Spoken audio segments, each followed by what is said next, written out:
Okay, hello everyone. Glad to be here again this year. I would like to welcome Colonel Gerard Acosta, a great friend. Thank you for coming all the way from the US. Appreciate your service. Last weekend was Veterans Day, and glad you're with us here. Just a quick intro. So, Colonel Gerard Acosta, until recently, was the Chief Operations Officer at the Defense Logistics Agency, Central Command, and Special Operations Command. He's a PhD. He holds a PhD in Economics and Logistics Management. Welcome, Colonel. Thank you. Thank you. Thank you. Thank you. First, I'd like to say thanks for Black Hat for really accepting the invitation and inviting us to come to this beautiful country. Everybody's been a great host since we've been here. Of anything, it is my honor to really be sitting next to my other PhD fellow friend, Saeed, who's been my mentor over the last couple of years. We've been working together for the last couple of months to get this presentation, and we think we have something good laid out for you. Awesome. So we're not planning to scare everyone here, but we'll talk about digital warfare today. Yep. We'll try to make it as smooth as possible.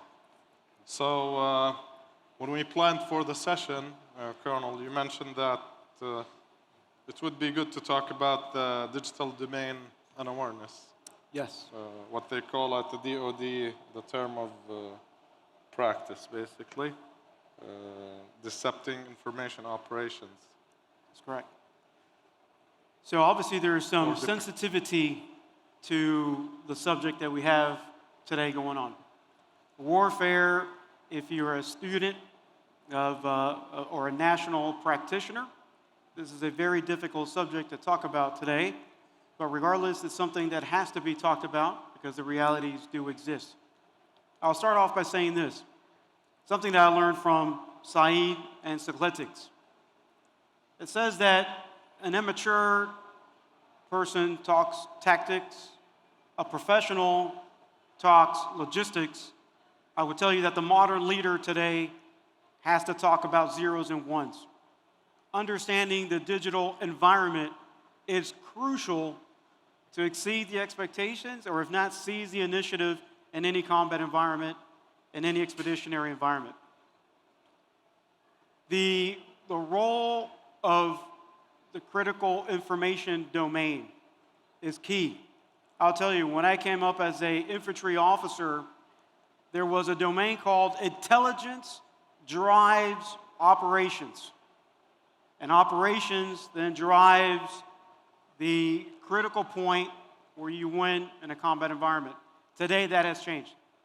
It is the digital environment, it is the digital warrior that sets the conditions for success that will then nest into the intelligence, that will then nest into winning in any environment. And it's that predictive capability that we're trying to exercise as we move forward. In the very first bullet, we talk about digital domain unawareness. That is a new term in the Department of Defense that a lot of scholars are going to be talking about. And what does that term imply? It implies taking your data analytics, your business analytics, your intelligence factors, and creating a dashboard to improvise or expedite the decision that a leader has to do on the ground in real time. And the only way to do that is by predicting what is going to happen. And that's why we've partnered with you. That's impressive. So if we think about the use case of the Move It breach, then I think this will be a perfect use case to talk about. That's correct. There were a lot of companies that were infected because of the Move It breach. I think the last stat I read said that there were 2,400 organizations that were victims of that breach. The information that got leaked out of these breaches were estimated to be close to 73 million records. Wow. Companies that were hit included Shell, British Airways, PwC, Johns Hopkins University, most of the University of California UC system, Wow. Honeywell, multiple other companies. The work we did to track the buildup of that cyber criminal infrastructure protected a lot of customers of ours almost 12 months in advance. Wow. Against these attacks. We provided these companies with actual and real predictive intelligence about the infrastructure that was built to exploit the vulnerability that was found in the MOVEit product. So I think this was a great use case, and we shared it with you guys. You guys were very interested in it. We did similar work in the SolarWinds breach, in the Log4j vulnerability, and also the Colonial Pipeline ransomware attack, where we helped companies become more predictive, more proactive by providing them with intelligence months in advance. I'll tell you, the SolarWinds goes into our second bullet. So SolarWinds and the Colonial Pipeline, that set the condition from a U.S. infrastructure on the importance of information warfare.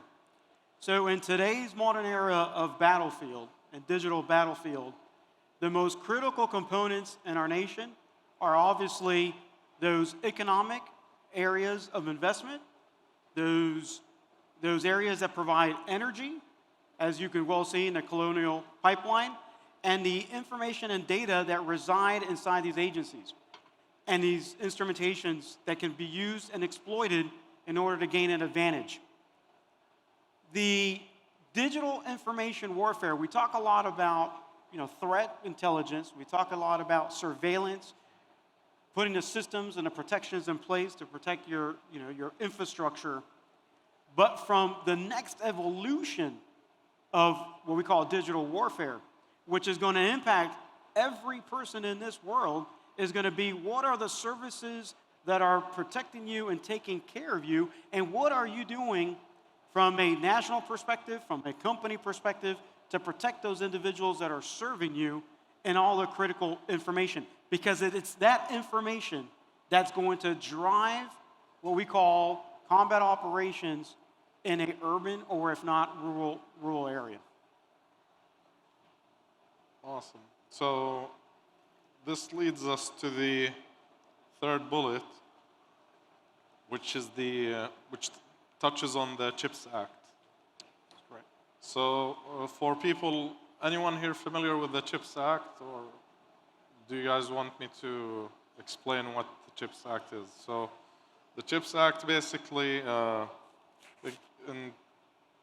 in August, specifically on August 9th, 2022, President Joe Biden signed or assigned roughly $280 billion. That's a lot of money, of new funding to boost domestic research of manufacturing semiconductors in the United States of America.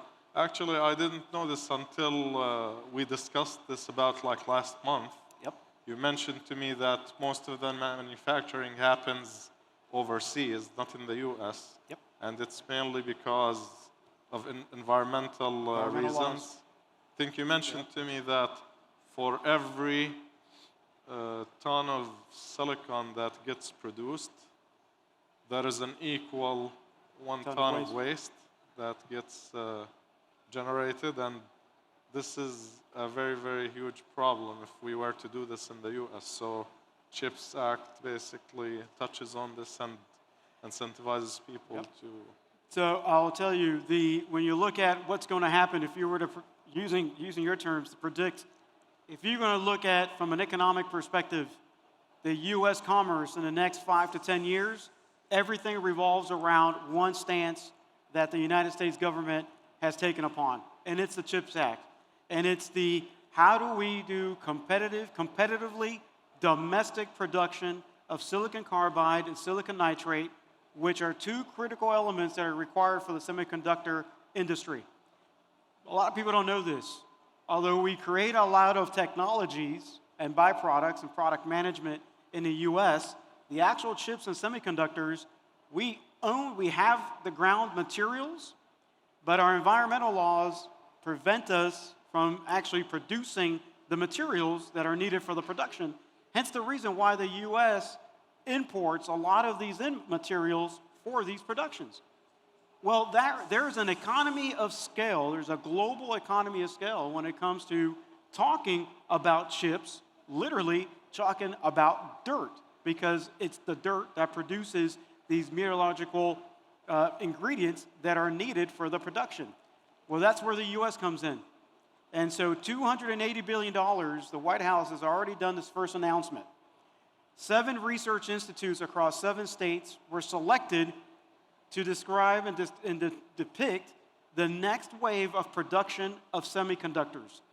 Now, fast forward 5 or 10 years from now, when the U.S., which has its own natural geographical resources, can produce chips and produce semiconductors along with the technology for the 5th industrial revolution. Match the two together, that's going to be a global economic impact. So when you start looking at threat intelligence, cybersecurity, and prediction, it's going to be those critical elements of production that are going to be key and really, to be honest with you, create what's called the silicon dollar, because there's going to be a competition globally on who owns the silicon, because whoever owns it owns the future. And it comes down to having those tools and those CISOs and the responsibilities that fall on companies like yourself, and hence the reason the mission of Black Hat, creating the next evolution of technology to be able to protect the end user, which is all of us sitting here, for the next wave of threats. So would it be safe to say that until today we are being reactive instead of proactive? Absolutely. And Absolutely. it looks like that there has to be some investment to move from that state to being more proactive, more R&D, and more solutions around not only digital and cyber, but also other things that are related to even just rare earth material production. No, I'll tell you. So it goes back to like what Mike Tyson used to say. Everybody has a plan until you get punched in the face, right? So everybody can react to a particular event. That's easy. Being able to have your security protocols, your standard operating procedures, training the individuals in your special operations centers to be able to react to certain things, that's easy, but the damage has been done. Where the art of the justice, where the just comes in, is to be able to predict when the next threat is going to happen to a high level of accuracy so that you can then block it. Now, people say, well, you're betting on the future. You don't.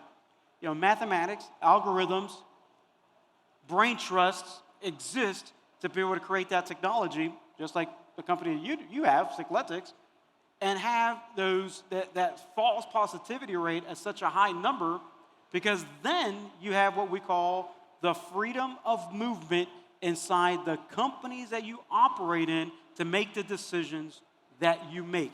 You need to have that freedom of movement. You have to know where the next threat is going to be so that it can then create the next business value and the next investment. That's impossible if you're in a reactionary phase. So I ask you, when you created your technology, and we've been working together for a long time now. I mean, there's a reason why from an agency perspective, from a DoD perspective, we like your technology, we exploit it, we use it. But back in the day, when you created that idea, when it was that God's particle that was sparked to create that idea, what did you see 5, 10 years ago that allowed you to create the technology that you have today? And that's important because it's that vision that we need for the next evolution. Basically, we were doing the same thing every day, again and again. It was cat and a mouse game, basically. Cyber attackers punch, we react. Cyber attackers punch, we react. It got to a point where it's unscalable. We threw more manpower, more bodies, solve the problem, but then you start thinking, okay, is there a way that instead of being reactive, getting punched every day, I basically just try to think about being more proactive. Like, can we build a technology that will enable us to understand how cyber criminals move?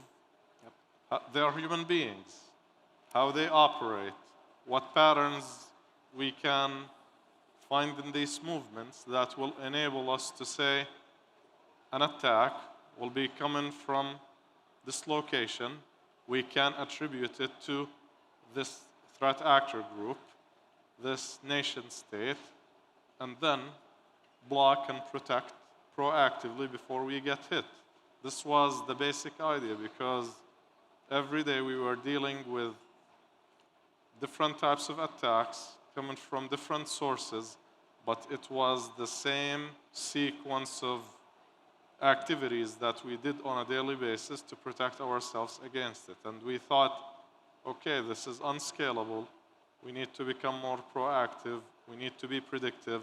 We have to be one step ahead of the cyber criminals. You know, and to summarize, it goes back to that first bullet. That is the key. That is that digital domain unawareness. If there's going to be a tactical term that you have to take out of this, at least from a Department of Defense, what we're using is to that exact point.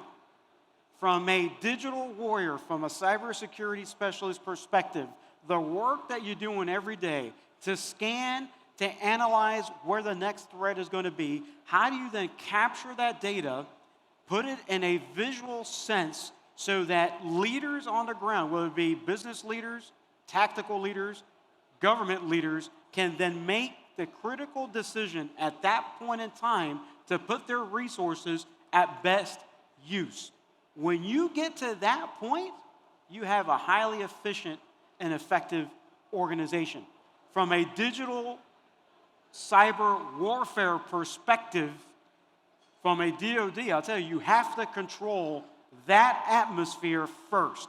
Once you control that atmosphere, which has such secondary injection points into some of your critical infrastructure, and you have that protected, now you have created a venue for what's called freedom of movement and freedom of decision making.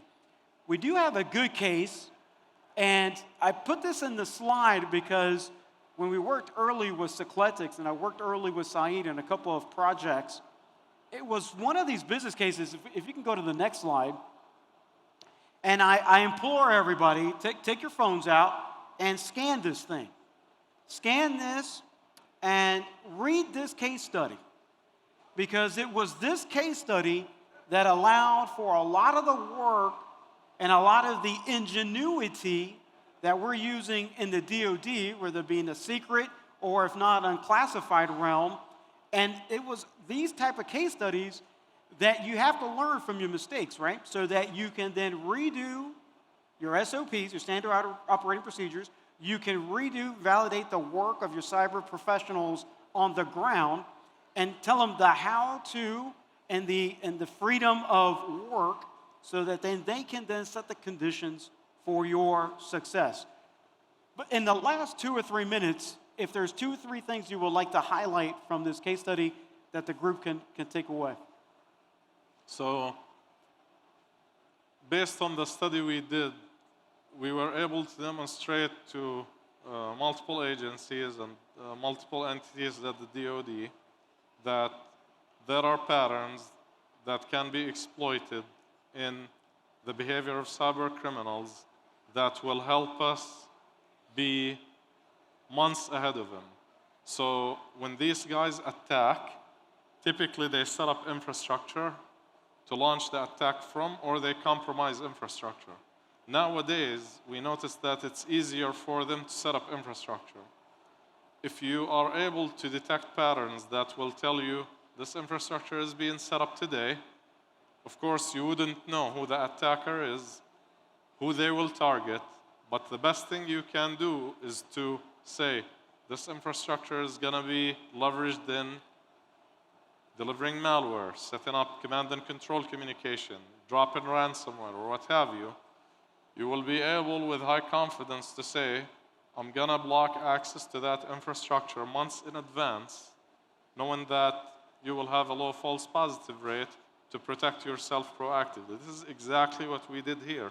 We were able to leverage multiple data sources outside of the DoD network or the customer's network to see that there's infrastructure that's being set up.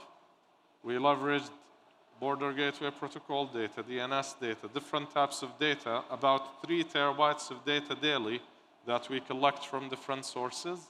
And we were able to pinpoint the infrastructure that the cyber criminal set up almost 12 months in advance. And we were able to protect customers almost 12 months in advance before attacks hit their network. And that work we did also helped with threat actor attribution. That infrastructure was attributed to multiple threat actor groups that target the US frequently. They target different sectors, including financial, healthcare, government, etc. So if anyone has any questions, I think the contact info is at the end of that case study. I'll be happy to answer any questions. I think we have 1 minute or so left.